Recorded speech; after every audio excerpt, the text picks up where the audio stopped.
guys, welcome back to another episode of Health Matters. Today's topic is Know More About Yoga. And to speak about this, we have Dr. Tarannum Renavikar. She has over 6 years of experience in the fields of yoga and naturopathy. So let's just not waste any more time and let's get directly into the interview.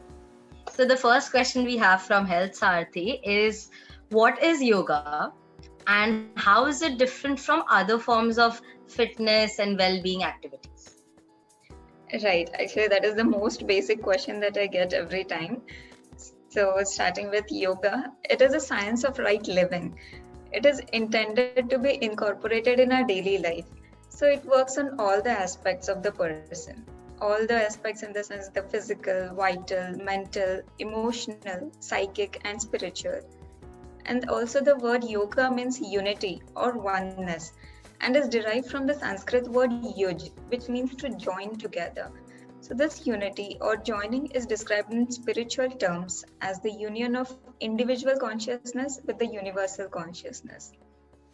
So, coming to the practical level of it, yoga means just the balance and harmonizing the body, mind, and emotions. This is done through the practice of asana, pranayam, mudra, bandhas, shatakarmas, and meditation, which must be achieved before union that take place with the higher reality.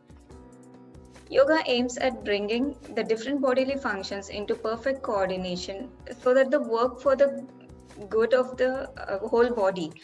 So from the physical body, yoga moves on to the mental and emotional levels.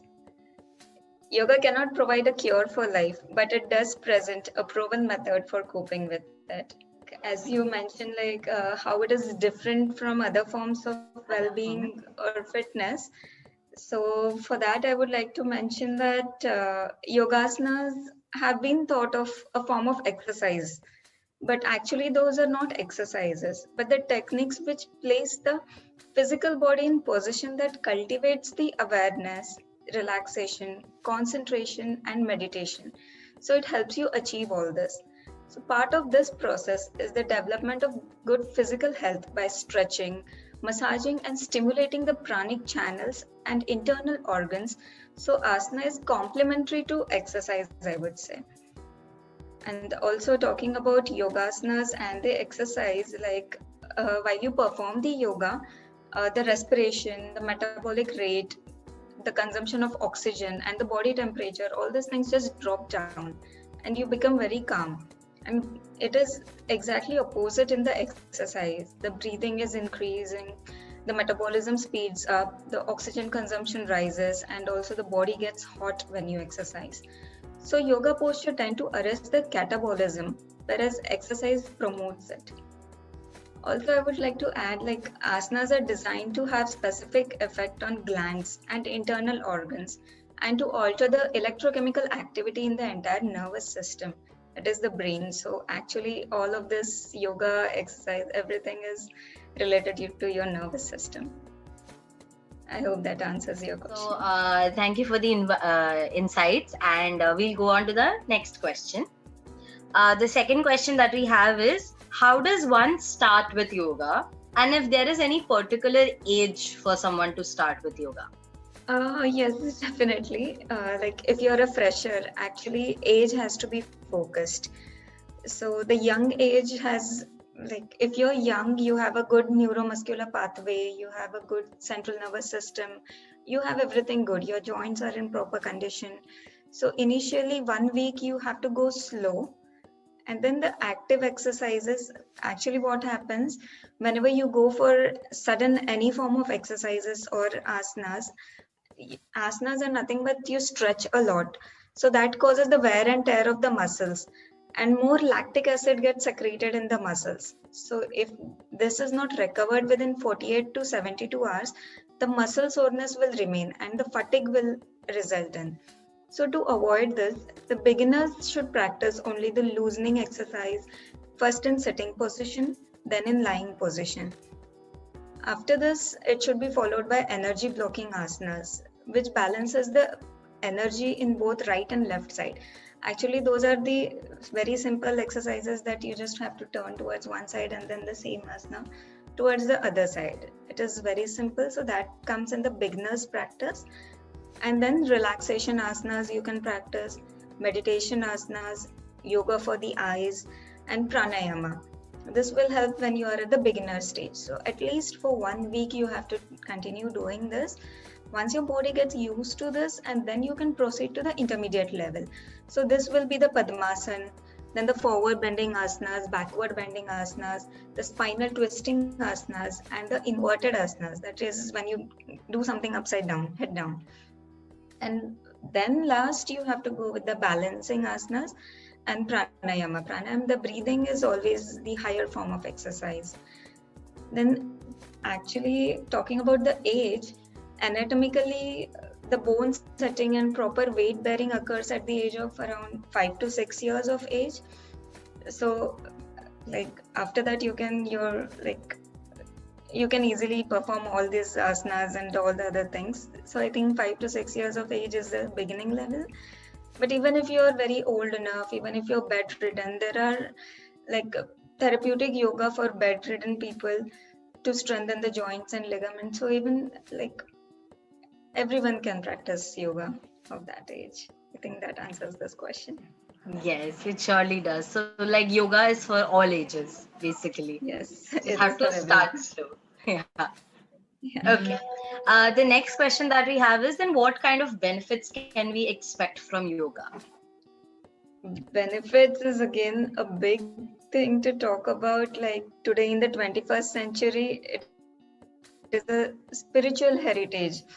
So yoga and spiritual well-being is always like compared to. So while yoga's central aim is always like the highest goal is the spiritual path.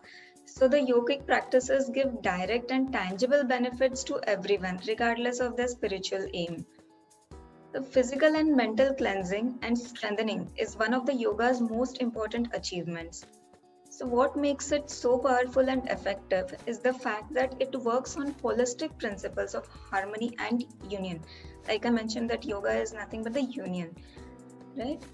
So, according to the medical scientist, yoga therapy is successful because of the balance created in the nervous and the endocrine system, which directly influences all the other systems of the body.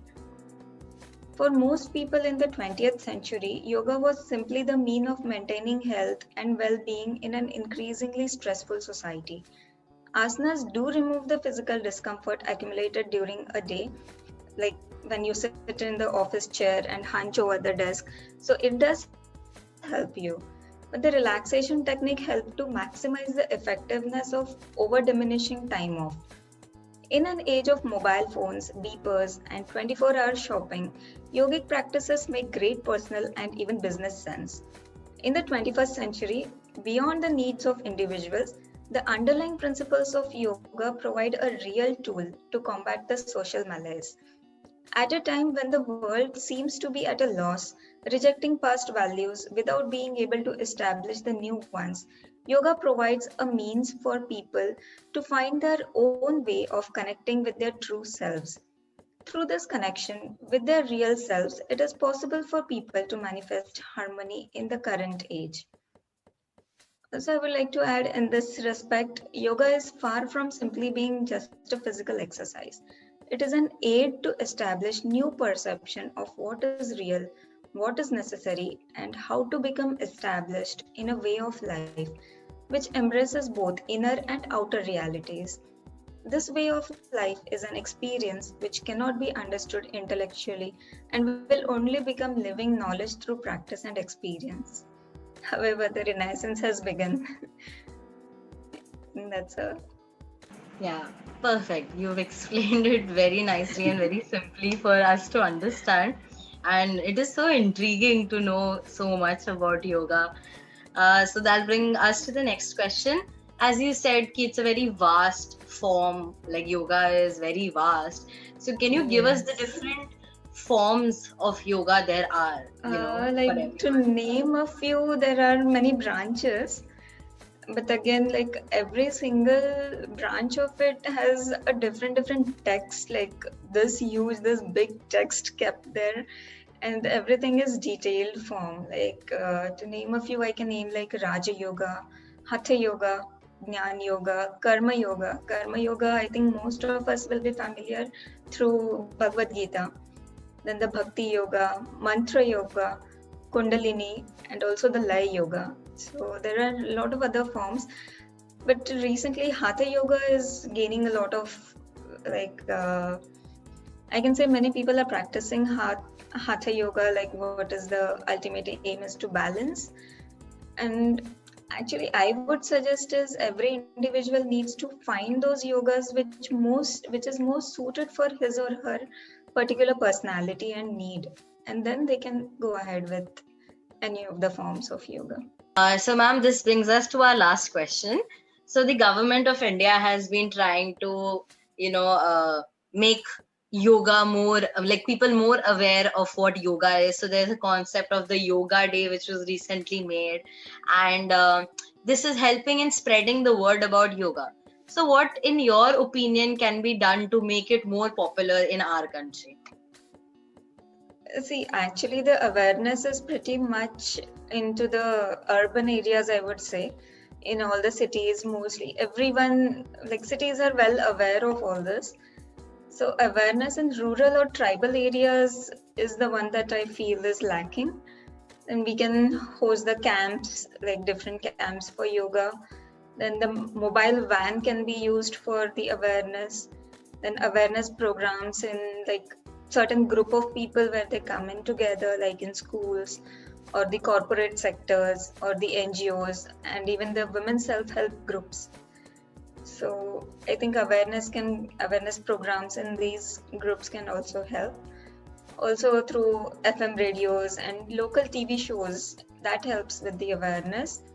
And like our sessions, like the free or the paid sessions on local channels or the public watching areas, like you are taken a very great initiative with it. So I think also we can associate with any yoga institution and then spread the knowledge of yoga. Yes, thank you so much, ma'am. All your points have been very informative and very easy for us to understand. So you spoke in a very layman's language. I mean, we know that you're very knowledgeable. I could do that. I was really nervous for it. No, you've done great. And everything that you've said, we've understood, and all your points are like really connecting to us. So like we can feel whatever you're saying. And now I think at least I have been more aware of what yoga means. As you said, it's not just physical, it's spiritual and it for your inner self as well. So thank you so much for coming to Health Saarthi. You're most welcome. And likewise here, even I am honored to be a part of this. Guys, if you enjoyed the discussion, don't forget to like, share and subscribe. Also, turn on the bell notifications and comment down any questions related to health and wellness, and we will try to answer it in our next episode.